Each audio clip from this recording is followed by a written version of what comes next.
Who were the teams that dethroned them? The two teams that dethroned UCLA, they won 10 of 12, 64-75. Who are the two teams that dethroned them? I'm pretty sure I can name one. It's a team that doesn't exist anymore, and that's Texas Wesleyan. Texas, 1966, Texas Western, and 74? And the other one, I believe, is either Cincinnati or Duke. I can't remember which one it is. Wrong-o, Jim, tell him. Not really sure. I'm just fascinated by all this trivia. Okay, well, this team, they're the starting lineup for the other team that dethroned UCLA. This was in 74. One of the greatest games I ever saw in my life, college basketball. Oh, that would be North Carolina State. You betcha. Tom Burleson, David Thompson, Mo Rivers, Monty Tao, and Tim Stoddard, the pitcher, baseball pitcher. How about that? Hey, I'd like to shift gears if I could. Go ahead. The Dick Williams situation, the manager of the Padres who resigned just a few days ago, Steve Garvey came out yesterday, said that Williams did it on purpose to create problems for the Padres. He resigned a day before spring training started. What do you figure out of that one? Well, I've commented for the last 2 or 3 weeks we've been doing this show that things in San Diego are really in bad shape. And it's a shame because they obviously do have some talented players down there, but I think they've just buried themselves. And as I said, it wouldn't surprise me if the San Francisco Giants finished ahead of them. I got to ask you something, Jim. There's another thing that happened in baseball that I think is just super, and that's the return of Willie Mays and Mickey Mantle. I don't know what baseball would be like without those two. Oh, yes, I would agree. Willie Mays is going to be joining the San Francisco Giants this spring as a roving instructor, and I think what a thrill that is for some of those young players in the minor leagues, and even the veterans, to see a guy like Willie Mays walking around the field. I think that he can only help the organization. Let's look ahead to some of the games coming up this weekend. UCLA and DePaul tomorrow. Henry, we're going to be going down to see that one, see our Bruins. Yeah, as you say, we'll be going down. We're diehard fans, I guess. I don't know what the line is on that one. I look for UCLA to play well, but I don't know if that's good enough. DePaul, not really that good a team, but UCLA has been so up and down. If the UCLA team that has been playing at home shows up tomorrow, they should beat DePaul pretty well. Tell you, I'd call it a toss-up right now. Just depends on what Bruin team shows up, and Reggie Miller will be ready. Celtics have won 13 straight. They have two 13-game winning streaks this year, and if they win the rest of their games, and last I heard they were winning tonight against the New York Knicks, 48-36. By about 15 points. Yeah, right. And if they win the rest of their games, they will go 69-13 and tie that Laker record set back in 71-72, and the Lakers went 69-13, the best record in the history of the NBA for one season. Henry, what do you think? Can they do it? No. It's not that they don't have the ability to do it. I just don't think that they're going to be able to keep up the intensity. I saw a little bit of the game this afternoon. Casey's already cleared the bench, and I think he's going to do a lot of that during the last 5-6 games, and I think they'll just take it easy, and they'll probably lose one game out of that last 5. They've been taking it easy all year. They've been resting throughout. They have such a deep bench that people like Parrish and Walton and McHale, and they all get rotated, and that's why they've stayed healthy, I think, because they all play about the same number of minutes. It's hard, to say whether they're peaking or not, but because they've won so many games, but I really don't think so. I think they're going to be ready for the playoffs, and I look forward to the Lakers and the Celtics being in the finals again. And, you bet. And it should be wonderful. It should be a terrific series.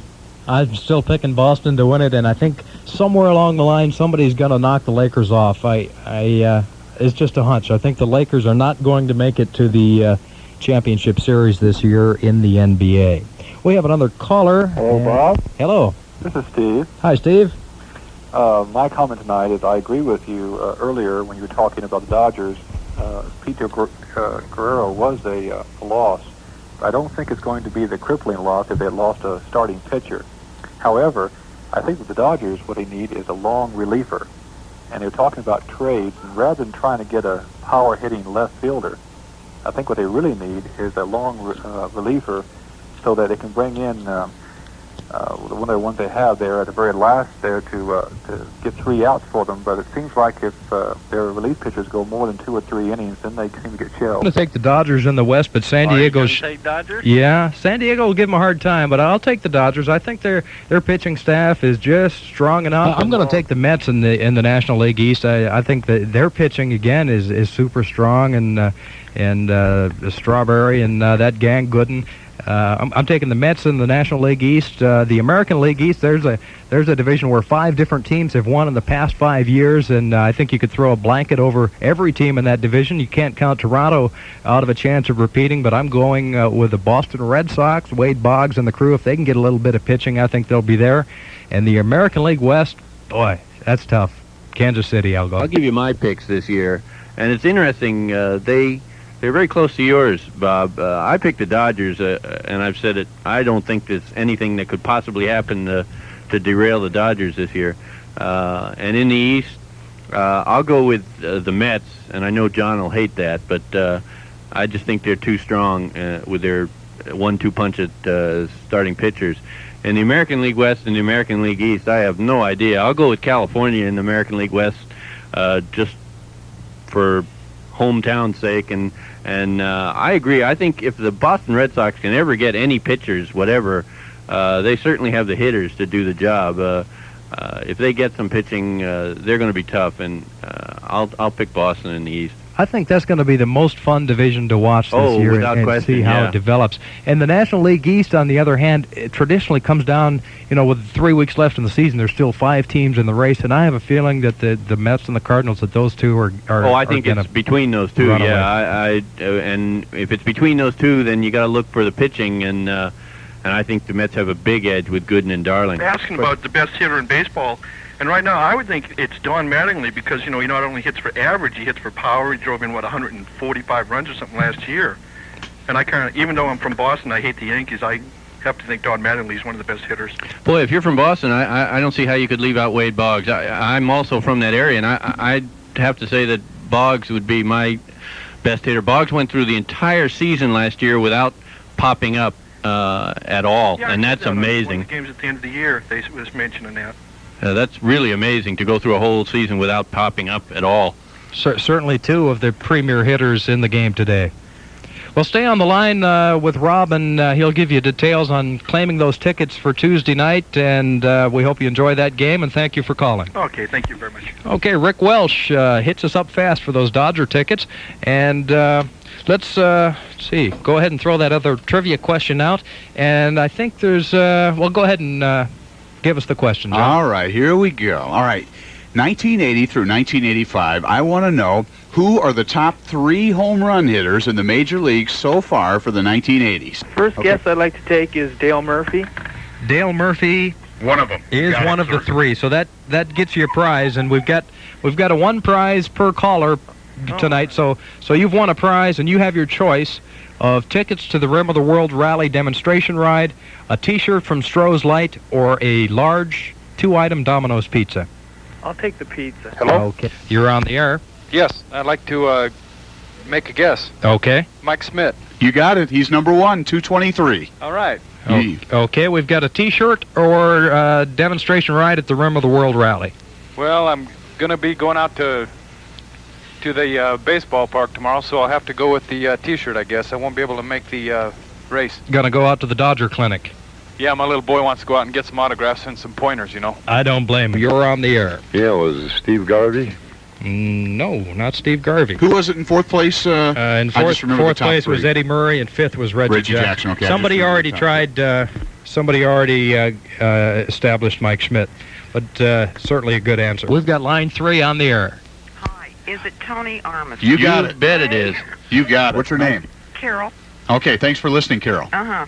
Okay, Carol. We've got Rim of the World Rally demonstration rides. That ought to be a lot of fun. We hope you can get out and use those.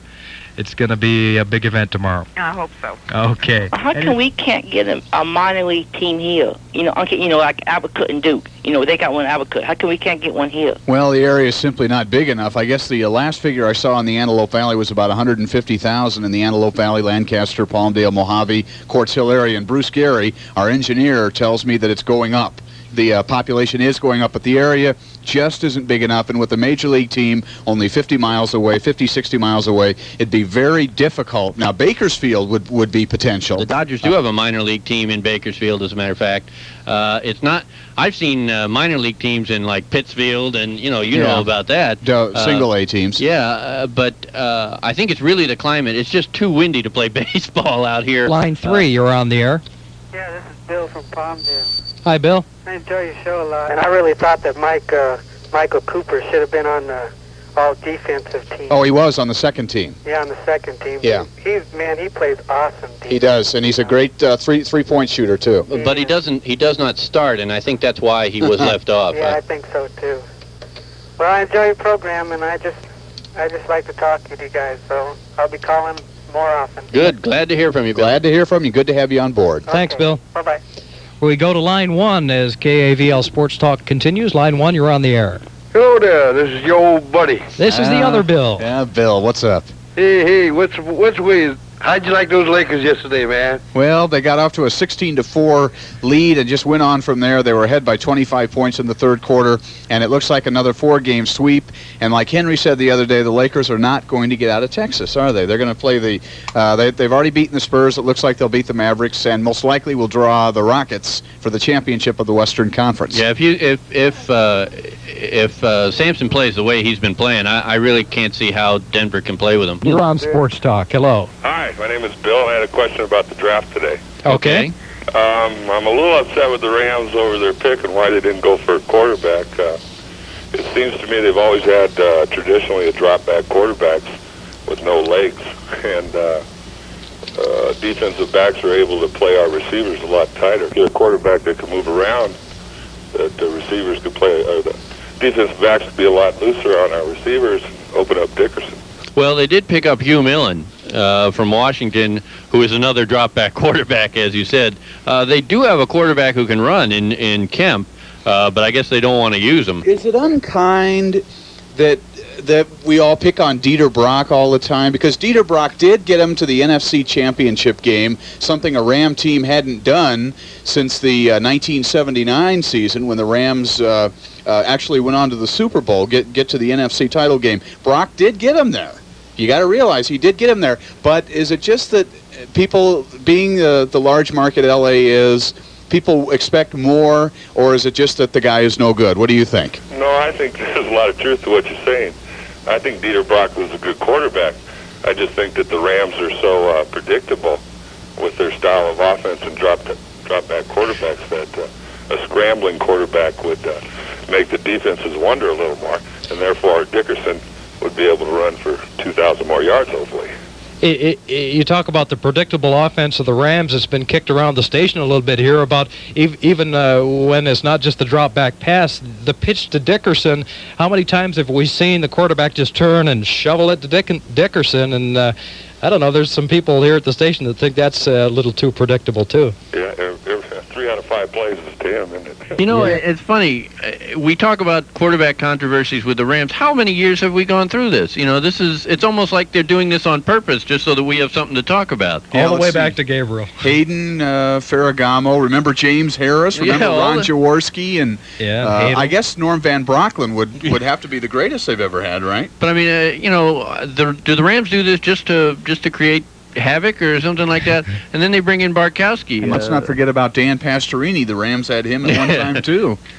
Yeah, they're good at picking up quarterbacks that can't do them any good. So, but and Jones is another one. Yeah, Burt Jones. Yeah, we forgot about him. He'll be a household name. He is a household name today, and I can't even think of his name with 20 strikeouts last night for the Boston Red Sox. Roger Clemens. That's the guy. What a performance! What a performance! But there have been a truckload of other pitchers who have had 19 strikeouts. The all-time record for a longer game that went extra innings is Tom Chaney of Washington.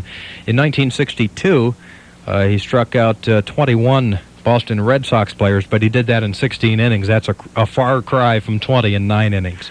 We should mention, though, that although Clemens' record is really fabulous, he did it against a team that is averaging almost 10 strikeouts a game.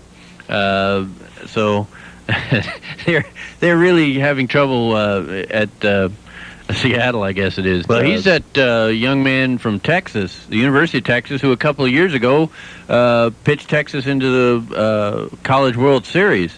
And he's a real hard thrower. He throws in the mid-90s, so he's definitely a fastball pitcher. But he made a quick rise in the Red Sox farm system, and they look for real good things from him. He was with Boston last year. We've got some numbers on him. He was 7-5. Hello, you're on Sports Talk. Hello there, this is Bill. Hello, Bill. Bob Gibson, St. Louis Cardinals, in the World Series, had 17 strikeouts. Exactly, in Game 1 of the '68 World Series, beat Detroit 4-0. Okay. Game 1, '68. Okay. That doesn't. That's only for World Series play, right? Right. That broke Sandy Koufax's record of 15 strikeouts. Okay. What's his name? Clemens, that pitched for Boston last night, Uh-huh. struck out 20. Right. Exactly, but that's a regular season. That's not World Series, of course. Okay, then his record still stands then, right? Gibson's does, yes, as far as World Series competition goes, 17 strikeouts. Oh, wow. Thanks. That's goodness. That's good. All right. Okay, take it easy now. And, of course, Gibson in '68 had that 1.12 ERA, which Yeah. is also a record. Yeah. Who do you like in the championship, Henry, of the Stanley Cup? Well, I don't know. I think this may be where New York's bubble bursts, you know, and they've gone a lot farther than they were expected to.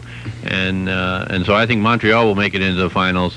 I think they'll play Calgary, and Calgary, I think, made the trade of the year when they picked up John Tonelli from the Islanders, and I think they really sort of assured themselves of, at this point, winning the Stanley Cup. I don't think it really will be that difficult for them. Didn't Calgary also pick up Joey Mullen, a trade they made with the St. Louis Blues, am I correct? That's true. And, yeah. But the big difference is Tonelli. They needed the big guy who would go into the corners and who has the playoff experience. Hello, you're on the air. There should be instant replay on baseball. The old use of the instant replay on the calls. I'm not in favor of that. I think that at some point it has to come down to human judgment, and there's so many instances where they're going to look at the replay, and still somebody's going to have to decide who's right and who's wrong. And maybe it would give them a better chance of deciding, but on so many calls, there's still going to be a human judgment there. Anybody in that other room in favor of the use of instant replays? No. If you're going to use instant replays, why use umpires at all? I'm not talking about it all the time. You know, obviously in the sixth game of the World Series, that the runner was safe on first and really turned the whole series around. Right? Are you saying are you saying the runner was safe or he was out? No, the runner was out. Oh, okay, all right. Called him safe. Yeah, and he right. was out by a big step or two. So you're saying just use them in maybe the World Series and Championship Series and games of high importance? I think so, because the players play all year to make the World Series, you know, and then it comes down to one bad call by one official and ruin the whole season. Yeah, it's tough. The whole thing. It's a tough situation when that happens, but I don't know what the answer to it is. Well, I don't know either. I just brought the question up. Bob, the only gripe that I have with officiating in Major League Sports is with the people in the National Football League, because they're the only part-time officials. And increasingly in the last 4 or 5 years, they have made some just absolutely catastrophic errors, which have in several cases decided championship games. The San Francisco 49ers, I think, were hurt by several officiating calls down the stretch against the Redskins a couple of years ago, and that's totally inexcusable for a conference championship game. When there's so much money at stake and people's careers are on the line, I think in the case of Don Denkinger, if you look at the big picture and the number of games the man has officiated over the years, and all umpires, the degree of error, the incidence of error is so slight. It just happened to happen in the 6th game of a World Series, which is truly unfortunate. But I think on the whole, I agree with Henry that it's a game played by human beings, and if you're going to have machines make these important decisions. You don't need people out there to officiate at all. New York Mets 22-7. They're going at a .760 percentage rate. What a great start for the Mets. And their pitching has just been outstanding. Gooden at 5-1. Ron Darling last night won, so he's 4-0. Bobby Ojeda has pitched well. Sid Fernandez has pitched well. And the bullpen deep with McDowell and Orozco. I don't believe Orozco's been scored upon this year in 12 appearances. So they've really got the depth in the pitching staff, and the pieces are falling in place for the New Yorkers. Henry? Oh yeah, they've played well the whole season. The only thing is the Mets have slid a little. I think in the last half dozen games, I think they're like 500 ball, and I think at one point they were like 20-4 or something. 20-4, right? And now they're 22-7. So maybe they're coming back down to earth and joining the rest of the pack. Montreal, the only team that's close to them right now in the National League East. They're 4 games back, and then it drops off to 9.5. Hello, you're on Sports Talk. You guys have a good program. This is the first time I've listened to it. Well, it's great to have you on board. Oh, thank you. We do it only when the Dodgers are home. Oh, I see. On the weeknights when the Dodgers are home, we do this from 6 until 7, so we hope you'll remember that and call us again. I sure will. Thank you. You got a pick in the Preakness Stakes or anything else? It would be kind of nice if Snow Chief could come through finally. I think Snow Chief is gonna come back. He sure disappointed me and a lot of other West Coast racing fans in the Derby. Yeah, that was exciting though. It was a great race, a great ride by Bill Shoemaker. Let me ask you guys this. Do you feel that the NHL will land a network contract, such as maybe CBS, NBC, or ABC? Henry, what do you think? I think that could be, that's an interesting question. There's been a lot of pros and cons. I think that next year, it's interesting you say that, I think that CBS in particular is looking very, very strongly at the coverage that ESPN has provided this year, and they're really astonished at the numbers that ESPN has been able to draw. I should mention that ESPN's coverage has been absolutely outstanding. It's the best coverage of Stanley Cup play that I've seen in years and years. I almost think they're better off on ESPN with the job that network has done with their coverage, and I think it's pretty diehard sports fan and kind of a different breed that really enjoys hockey, and he's quite apt to have ESPN on his television set anyways, and I'm not sure they're not better off with the contract they have with ESPN, which probably provides a lot more coverage than they would get with CBS, and the contract with CBS would tie up any additional coverage they might have on another network. I think they're going to stay with ESPN.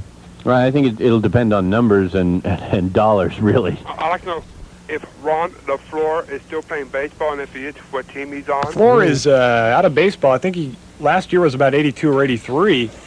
And I think he was with the White Sox for his final year. Rob Baumgartner of afternoon fame here on KAVL. Of course, he was a great stolen base king there for a few years in the major leagues. But as of now, unless he's playing in Mexico or Japan or something, I think he's out of organized ball. Remember, a few years ago, they made a movie about his life starring LeVar Burton of Roots fame. It was a very good movie. Of course, Ron LaFleur was discovered in a prison by then Detroit manager of some team, Billy Martin. He's been in so many teams. I can't remember who he was with then, but yeah, he was drafted out of a prison. You're on the air. Yeah, I want to, what's your prediction? Do you think Wally Joyner has the best chance of getting the Rookie of the Year? Right now, obviously, it looks that way. He had a little slump, but today I was listening to the game on the way up, and he's got 2 hits. And he's hitting everybody. He's not discriminating, and he's having a great year too. He's really having a fabulous year. But there are a lot of good rookies in the American League. Seiko, Incaviglia, Tartabull's having a fabulous year up in Seattle. I think the Houston Rockets will cream the Lakers. Twin Towers are doing Kareem, and the rest of the people are doing great. So you think it'll be all over tonight? Yep. This is one of the biggest surprises, certainly of the year, to see Houston. Maybe not so much the fact that Houston won the series, but they won it in 5 games. I don't think many people would have expected them to do that, but this is the first time the Lakers have not made it to the finals since the 80-81 season. And I know a lot of you Laker fans are going to remember, do you know who eliminated the Lakers back in 1981? The only year in the 80s so far that the Lakers have not gone all the way, it was the Houston Rockets. And the Houston Rockets do it again in 86. So the Houston Rockets, I guess, have the jinx on the Lakers in the playoffs. Thought it was a strange turn of events at the end of the game last night, and I thought Byron Scott kind of summed it up talking to Jim Hill after the game about it just didn't seem like it was in the cards for the Lakers. They the 2 chances at a three-point attempt. The Lakers are up by 3. Robert Reed gets 2 chances at the three-point attempt and hits the second one to tie it up. And then Byron Scott ends up taking the shot with just a couple of seconds left, and he had, I think it was 4 for 13 on the night. They tried to get the ball into Kareem and ended up kicking it back out to Byron, who missed the jumper off the heel of the rim. And then the turnaround shot by Sampson on the inbound pass. That was something else. He's up in the air, 13 feet from the basket, and he just kind of flicked it, bounces around and goes in, and it's good night, Irene. You picking the Rockets or the Celtics? Oh, the Celtics. Okay. I was really upset when the Lakers got beat, but they gave it their best try. The toughest thing about that was the way it happened, I think. Yeah, that last second shot blew me away. I couldn't believe it. But the Rockets played good. They deserved to win. But like the Daily News said today, you cannot defense a miracle like Houston pulled off.